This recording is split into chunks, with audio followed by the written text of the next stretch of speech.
Martial Universe. Bab 111. Judul, Duel Kolam Kayangan. Mendengar kalimat Yue San, Xia Wanqin hanya tertawa. Matanya melihat ke arah Xuan Su dan kelompoknya.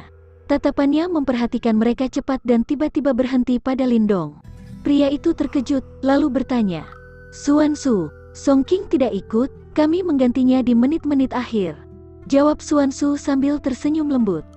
Xia Wanqin tidak bisa menahan tawanya meski tawa pahit, sembari memerhatikan Lindong. Terlihat Xia Wanqin menaruh curiga pada orang tak dikenal tersebut. Ayah, berhenti melihatnya. Meski Lindong tidak terlalu kuat, setidaknya dia bisa mengalahkan Song Qing. Makanya, wajar kalau dia menggantikan Song Qing. Ujar Xia Zilan menyela. Oh, alis Xia Wanqin terangkat sebelum tersenyum ramah pada Lindong.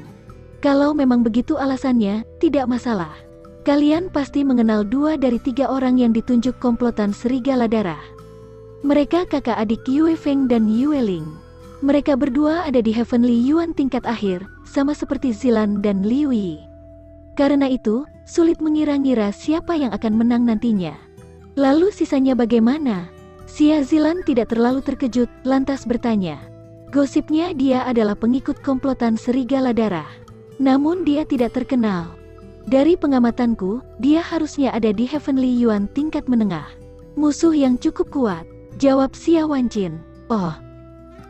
Mendengarnya, Xia Zilan, Xuan Su, dan yang lainnya diam-diam menghela napas lega. Heavenly Yuan tingkat menengah. Lindong harusnya bisa menanganinya, karena dia bisa mengalahkan Song Qing sebelum ini. Sementara mereka mengobrol, kerumunan komplotan Serigala Darah bergerak terbuka. Dari sana muncul 3 orang yang berjalan dan berhenti di belakang Yue San. Lindong mengambil kesempatan untuk melirik, lalu melihat 2 laki-laki dan 1 perempuan. Salah satu laki-lakinya berbaju putih dan tampak cukup tampan. Saat ini pemuda itu tengah tersenyum lembut. Dia terlihat aneh saat berdiri di tengah-tengah anggota komplotan Serigala Darah yang mengerikan. Sehingga pemuda itu jadi sangat mencolok. Laki-laki satunya memakai baju abu-abu dan memiliki paras biasa. Jika berdiri di samping pemuda berbaju putih, dia terlihat sangat berbeda. Perbedaan itu membuatnya terlihat seperti pengawal. Tapi ketika Lindong melihat pemuda berbaju abu-abu, entah mengapa alisnya sedikit mengernyit. Untuk gadis yang tersisa, dia cukup cantik. Tapi jika dibandingkan dengan Xia Zilan, gadis itu masih kalah. Setidaknya, level kecantikannya setara dengan Xie Yingying. Laki-laki berbaju putih itu Yue Feng, anak Yue San.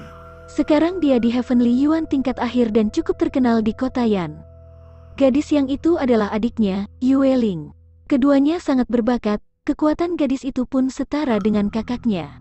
Kalau, dia pasti orang yang direkrut oleh komplotan Serigala Darah. Heavenly Yuan tingkat menengah. Tidak terlalu buruk. Liu Yi tersenyum sambil menjelaskan pada Lindong. Lindong mengangguk pelan sebagai balasan. Dia berbalik menatap pemuda berbaju abu-abu. Ketika dia tidak menemukan sesuatu yang janggal pada pemuda itu, Lindong pun mengalihkan pandangan. Tidak usah basa-basi, siapa yang pertama? Ketika Lindong masih mengamati ketiganya, Yue Ling yang tampak sombong mengambil cambuk berwarna merah dan mengambil 2 langkah maju. Gadis itu tersenyum sambil menatap pada Lindong dan yang lainnya. Melihat Yue Ling maju ke depan, kelompok di kubu Asosiasi Seribu Emas melihat pada Xia Zilan. Dia melirik singkat sebelum ikut melangkah maju, terkekeh. Kenapa kau begitu ingin cepat-cepat kalah? Heh, Xia Zilan, jangan menangis kalau nanti aku merusak wajah cantikmu. Ujar Yue Ling. Kesombongannya terlihat lebih parah daripada Xia Zilan. 2 gadis itu memiliki dendam masing-masing. Apalagi, sejak Asosiasi Seribu Emas dan komplotan Serigala Darah saling berselisih, jika bertemu, mereka pasti langsung berkelahi. Jika sudah siap, duel kolam kayangan dimulai. Ketika 2 gadis itu memasuki arena, orang-orang lain di sekitar sana pun mundur. Dalam sekejap, sebuah lapangan besar terbentuk. Dalam sekejap setelah suara itu menghilang, sebuah Yuan Power yang kuat meledak dari dalam tubuh 2 gadis itu nyaris bersamaan. Yuan Power yang kuat dan ganas hampir seperti angin topan, menyapu seluruh dedaunan di atas tanah. Wush! Cambuk merah menyala itu terus melesat di udara bagai piton api, melecut cepat ke arah Xia Zilan. Menghadapi serangan tanpa ampun Yueling, Xia Zilan mendengus. Tangannya yang seperti batu giok tersebut menggenggam pedang merah yang muncul dengan sendirinya. Xia Zilan mundur dengan langkah ringan dan mulai bertukar pukulan dengan Yueling. Kedua gadis itu ada di Heavenly Yuan tingkat akhir. Mereka juga dianggap sebagai sosok terkenal di antara anggota muda di Kota Yan, sehingga duel mereka sangat menarik. Bayangan pedang menari senada dengan angin yang dihasilkan oleh cambuk. Gelombang getar yang dihasilkan, menciptakan retakan yang terus muncul di atas tanah. Lindong memperhatikan pertarungan sengit itu dengan saksama. Tak lama kemudian, dia perlahan mengalihkan pandangan. Walau keduanya ada di Heavenly Yuan tingkat akhir, jelas terlihat jika Xia Zilan sedikit lebih unggul dari Yueling dalam hal Yuan Power. Awalnya mungkin tidak terlalu terlihat, namun, semakin lama duel berjalan, perbedaan keduanya muncul dengan sendirinya. Untuk duel ini, kesempatan menang Xia Zilan sedikit lebih tinggi. Seperti prediksi Lindong, saat keduanya terus bertukar serangan, pukulan Yuelin mulai tidak beraturan sedangkan serangan Xia Zilan justru semakin ganas. Menang. Lindong berbisik dalam hati. Tak lama kemudian, setelah Xia Zilan menemukan celah, suara desing terdengar, cambuk di tangan Yueling berhasil dipukul lepas oleh pukulan cepat dari pedang Xia Zilan. Kemudian, pedang Xia Zilan berhenti tepat di depan Yueling. Babak pertama dimenangkan Asosiasi 1000 Emas. Wasit yang diundang oleh kedua fraksi dari Kota Yan menyeru berbarengan. Mendengar keputusannya, Xia Zilan tersenyum tipis. Dia menyempatkan melirik Yueling yang pucat sebelum berbalik dan kembali ke kubu Asosiasi 1000 Emas. Yueling. Kembali, bisik Yue San acuh. Sebagai pemimpin komplotan serigala darah, dia tidak terlalu terkejut dengan kekalahan Yueling. Pria itu pun menghadap pada pemuda berbaju putih di sebelahnya. Feng Er, giliranmu. Baik, Yue Feng tersenyum. Dia mengangguk dan melangkah maju. Matanya memerhatikan Lindong dari atas ke bawah sebelum menengok ke arah Liu Yi. Liu Yi, giliranmu. Mendapat pandangan dari Yue Feng, Liu Yi menghela napas paksa dan melangkah maju, lantas berhenti di depan Yue Feng. Tangannya menggenggam tombak besi yang diambil dari tas Qian Kun. Liu Yi menginjak tanah dengan keras. Beri aku petunjuk. Memang ada alasan bagus mengapa Liu Yi sangat diunggulkan oleh manajer Su, Xia Zilan, dan yang lainnya. Tanpa membahas kekuatannya, hanya dengan karakternya saja sudah cukup membuat orang-orang mengangguk setuju. Yue Feng tersenyum acuh. Tombak berwarna merah gelap pun muncul.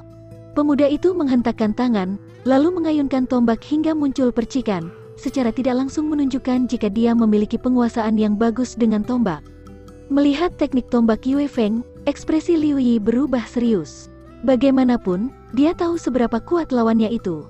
Di Kota Yan, jumlah anggota muda yang bisa mengalahkan Yue Feng sangat sedikit. Babak kedua dimulai. Setelah wasit memberi aba-aba, ekspresi Yue Feng pun berubah tajam, setajam pisau.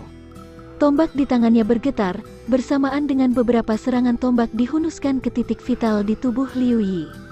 Klang, klang. Liu Yi tidak berani lengah menghadapi serangan kuat Yue Feng. Tombak panjang Liu Yi di tangannya menghunus ke depan bagai piton yang mengamuk, dan berhasil menangkis serangan Yue Feng. Namun, kekuatan besar hasil dari tabrakan dua tombak membuat ekspresinya sedikit gelap. Dibandingkan dengan duel antara Xia Zilan dan Yueling, duel ini jelas lebih mendebarkan. Kedua pihak sama-sama pengguna tombak yang ahli. Bayangan serangan tombak mematikan tampak memenuhi langit, membuat hawa di sekitar menjadi gerah. Beberapa wajah di Asosiasi 1000 Emas tampak cemas menyaksikan pertarungan sengit tersebut. Jika Liu Yi bisa mengalahkan Yue Feng di babak ini, Asosiasi 1000 Emas mereka akan keluar sebagai pemenang dalam duel kolam kayangan. Perhatian Lindong terfokus pada kedua sosok yang bertarung sengit. Ini pertama kalinya dia menyaksikan pertarungan seru antara anggota muda.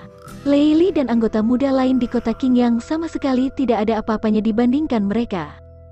Klang, klang, klang. Kedua tombak itu tampak memiliki nyawa. Keduanya saling bertabrakan di udara, dan percikan api terus bermunculan. Tring, ujung kedua tombak menghantam satu sama lain, sampai suara nyaring terdengar. Kedua tombaknya sedikit menyilang, lantas Liu Yi dan Yue Feng terhentak ke belakang. Dampak kekuatannya memaksa mereka berdua mundur satu langkah. Nguung, ekspresi Yue Feng berubah ketika tubuhnya jatuh ke belakang. Pemuda itu mengambil 2 langkah ke depan dengan cepat dan tangannya mulai bergetar dengan kecepatan tinggi. Berkat getaran itu, udara di sekitarnya terdengar seolah bersiul. Bayangan tombak yang berjumlah banyak itu bisa dilihat dengan mata telanjang. Lama-kelamaan, bayangannya berubah menjadi angin topan. Dengan bantuan Yuan Power, aura yang sangat mengerikan muncul di tengah. Ilmu bela diri level 4, Heavy Shadow Spear. Ekspresi beberapa orang di kubu Asosiasi Seribu Emas berubah setelah melihat serangan hebat Yue Feng. Bahkan wajah cantik manajer Su pun sedikit tertekuk. Heavy Shadow Spear memiliki 4 lapisan. Setiap lapisan lebih kuat dari lapisan sebelumnya. Kudengar Yue Feng bisa menggunakan 3 lapisan pertama. Kekuatan yang ditimbulkan dari pukulannya tidak tersiingi oleh anggota muda. Lindong diam-diam mengangguk saat mendengar kalimat Xia Wanqin. Dia juga bisa merasakan seberapa kuat serangan tombak tersebut. Kalau dia yang menghadapi serangan itu, mungkin dia harus menggunakan Wonder Gate Seal bab ketiga untuk mengimbangi. Klang! Bersamaan dengan kalimat itu, tombak Yue Feng bagai angin puyuh tersebut melesat maju seperti pilar angin yang padat. Tombaknya kemudian menghantam keras tombak Liu Yi, yang kini dilindungi oleh seluruh Yuan Power-nya. Sebuah suara keras menggema bersamaan dengan badai yang tercipta, membuat tanah di bawah turut berterbangan. Sementara itu, Liu Yin dipaksa mundur beberapa langkah. Tapi sebelum dia sempat mengambil napas, serangan kuat dan menekan datang kembali, memaksanya terus bertahan dengan seluruh kekuatan. Klang, klang. Setelah 2 suara nyaring dan keras, semua orang di kubu Asosiasi Seribu Emas merasa jantungnya berdebar kencang. Mereka bisa melihat, setelah Liu Yi menangkis 3 serangan Heavy Shadow Spear Yue Feng, area di antara jempol dan telunjuk Liu Yi sobek, menyebabkan darah segar terus mengalir keluar. Kalau hanya 3 pukulan, Liu Yi masih bisa bertarung. Menyaksikan itu, Xia Wanqin dan yang lainnya menghela napas lega. Tapi sebelum mereka mengembuskan napas, mereka tiba-tiba melihat Yue Feng tertawa aneh. Tombak di tangannya terhentak maju, membentuk angin puyuh. Lalu bagaikan petir, tombaknya menghantam tombak Liu Yi tanpa ampun. Cerat! Setelah serangan bengis tersebut, Liu Yi tidak bisa menahan lebih lama. Dia memuntahkan darah, bahkan tombak logam di tangannya pun bengkok. Hati Xia Wanqin, Xuan Su, dan yang lainnya menciut menyaksikan Liu Yi yang terpaksa mundur beberapa belas langkah sebelum bisa menyeimbangkan diri. Mereka tidak menyangka Yue Feng berhasil menguasai 4 lapis Heavy Shadow Spear.